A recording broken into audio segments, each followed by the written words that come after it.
Olá, pessoal, tudo bem? Vamos conversar então hoje sobre a importação, imposto de importação de produtos originários de sites internacionais e essa limitação ou não dos US$ 50. Vamos ver o que aconteceu, qual é a perspectiva e o que eventualmente pode acontecer nas suas compras, caso você ainda continue comprando de empresas chinesas, americanas, argentinas, seja qual for. A gente fala da chinesa porque o foco foi nelas, porque a maioria mais de qualquer outro site estrangeiro. Bom, para quem não conhece, e caiu aqui agora de paraquedas, né? Eu sou a professora Renata Belim, professora dos cursos de pós-graduação da Fundação Getúlio Vargas, da PUC, da USP, do IBMEC, doutora em Finanças e Tributação, mestre, autora de livros e artigos científicos e atualmente conselheira do CART, advogada há mais de 20 anos na área tributária. Então vamos conversar aí sobre o que pode e o que não pode acontecer com relação às importações. Bom, meus caros, o imposto de importação ele é devido pelo importador, ou seja, importador é esse, pessoa física ou pessoa jurídica. Não posso tributar quem está fora do meu território nacional, né? Eu não posso tributar o exportador, que está localizado em outro país, como na China ou nos Estados Unidos, onde quer que ele venha a estar. Mas eu posso tributar quem está dentro do território nacional. E é por isso que, no caso da importação, o contribuinte é o importador, a pessoa física ou a pessoa jurídica. Tudo bem. Na década de 80, houve uma isenção para as pessoas físicas, os destinatários, pessoa física, no caso de remessas postais. E foi, então, instituído o regime simplificado de tributação. Esse regime ele previa uma dispensa ao pagamento do tributo, que é o imposto de importação, que hoje está na faixa de 60% sobre o valor do produto, frete, seguro, se houver. São os valores que compõem ali a base de cálculo, que é exatamente esse valor, né? Produto, frete, mais ali, eventual seguro, é a base de cálculo para incidir os 60% do imposto de importação. Na década, então, de 80, esse decreto cria essa isenção. Então, olha só, se você é pessoa física, no caso de remessa postal, importar um produto até US$ 100, e essas remessas, ele só fala remessa, ele não fala quem vai fazer essa remessa, se é física ou jurídica. E como a própria lei não o limitou, não caberia o intérprete limitar. Então, na minha opinião, nós já temos até algumas decisões dos tribunais dizendo que é exatamente assim que tem que se interpretar. A remessa de pessoa física ou jurídica para destinatário no Brasil, pessoa física. No caso de remessas postais limitadas a US$ 100 ou em moeda que equivalha a esse valor. E assim tudo bem. Depois, em 99, foi editada uma portaria da Receita Federal limitando um pouco esse decreto, dizendo que as vendas, no caso, as compras de importações, no caso de pessoas físicas, eram limitadas às remessas também por pessoas físicas. E não seria US$ 100, seria 50.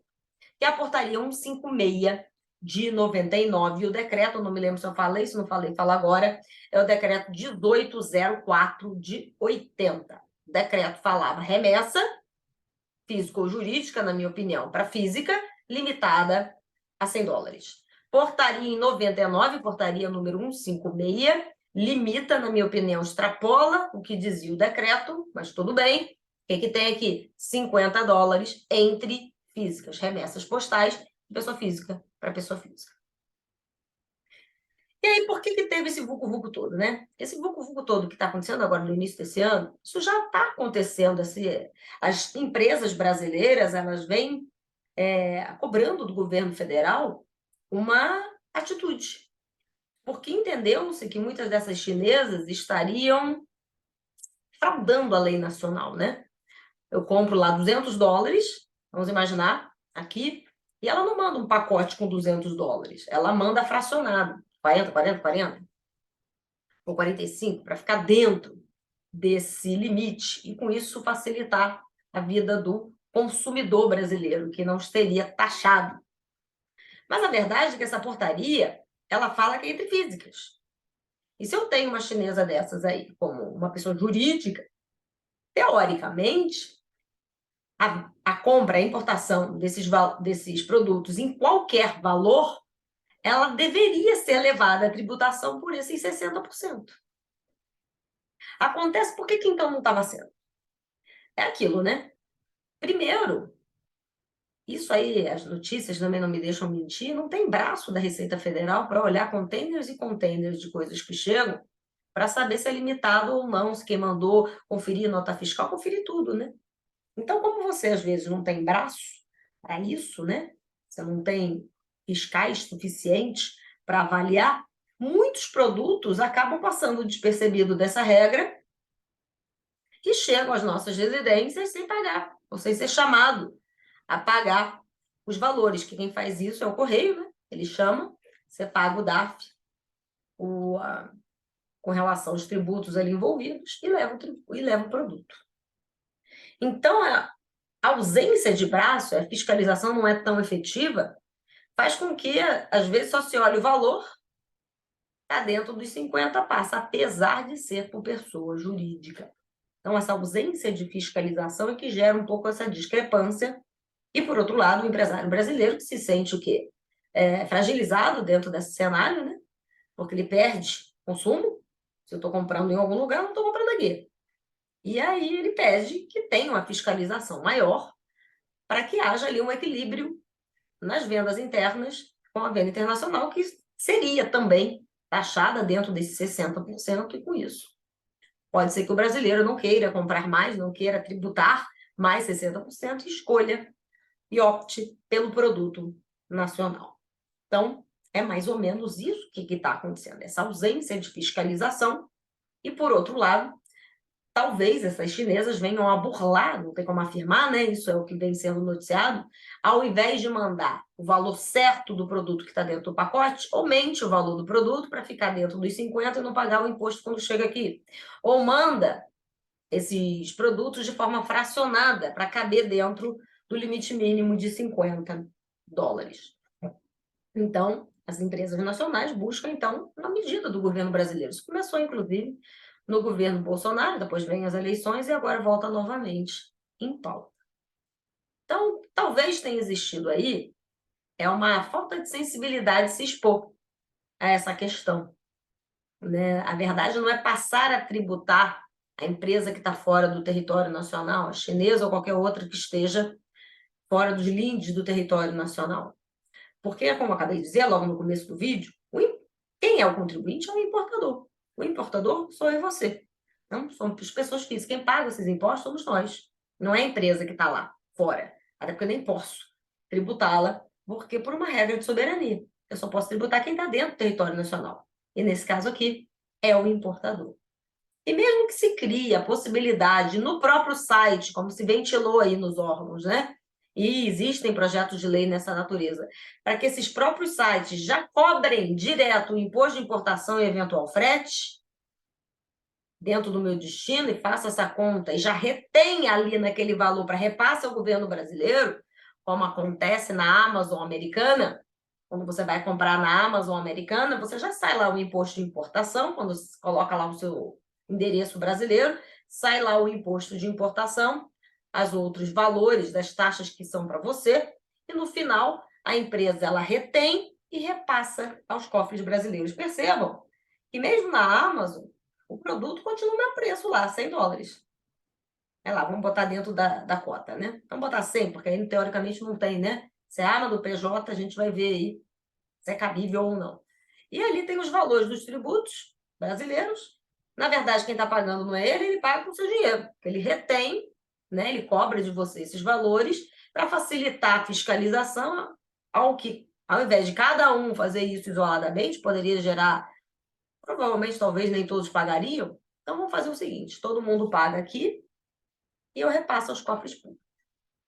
Então, talvez, se quisesse fazer esse mesmo movimento com as empresas chinesas, para que já viessem descontados na própria venda o imposto de importação, eventual outra taxa, e reter esses valores já da compra e repassar depois aos cofres públicos, mas lembrando que os contribuintes somos nós, a empresa, quanto muito, só estaria fazendo a retenção desses valores, ou seja, cobrando de você para pagamento aos cofres públicos brasileiros. Eventualmente, isso poderia estar sendo pensado aí, como acontece com a Amazon americana.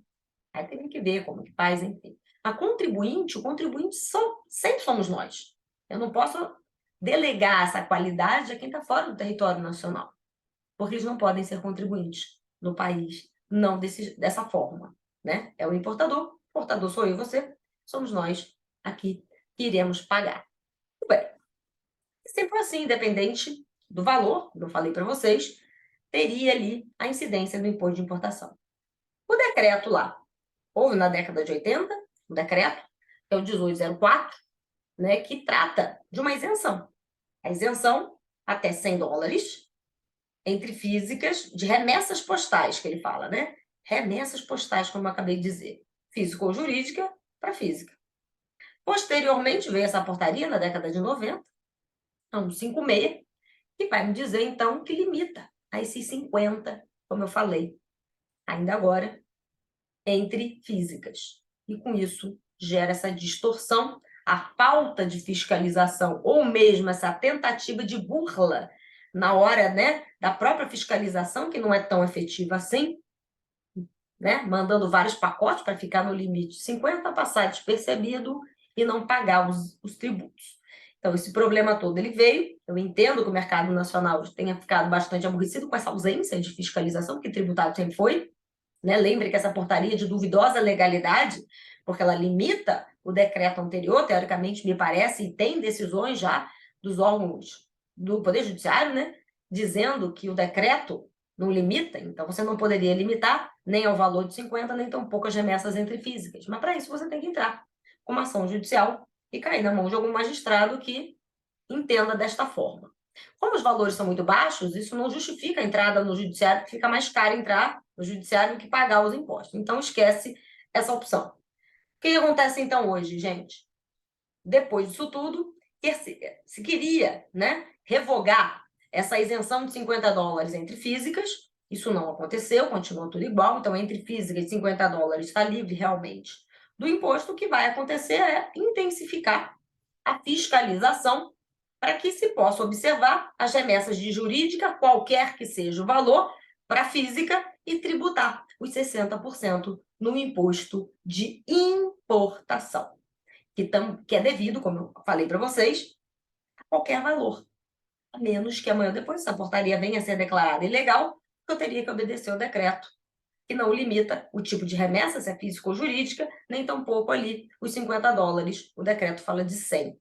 Mas enquanto isso não acontece, e se você não quiser buscar a tutela jurisdicional, você tem que respeitar a portaria, ou pelo menos saber que na hora de comprar de algum site desses, você corre o risco de chegar aqui, ser chamado a pagar via correio os 60% sobre o valor da mercadoria, frete mais o seguro, se houver, e ali seria a base de cálculo que você vai calcular sobre esses 60% e fazer sua opção. Se você ainda quer comprar desses sites ou comprar em outro lugar, não comprar em lugar nenhum. Aí fica a sua livre escolha. Você tem autonomia para comprar onde você quiser. Mas agora, comprando desses sites internacionais, pode ser que o seu caso passe despercebido e não pague nada, mas já faça essa continha de quanto você vai pagar ao chegar aqui, qualquer que seja o valor que você compre, dos 60% da base de cálculo incidente sobre o valor principal, o frete, mais o seguro, se houver. Certo? São essas as informações para que você tenha um pouquinho mais aí de entendimento do que está acontecendo. Certo? Até o próximo vídeo.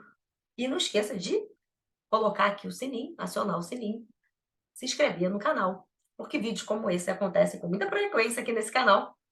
E também no Instagram. No Instagram é mais em tempo real, né? Que é o @RenataBelim. Então, se você não me segue, vá lá no Instagram e me siga também.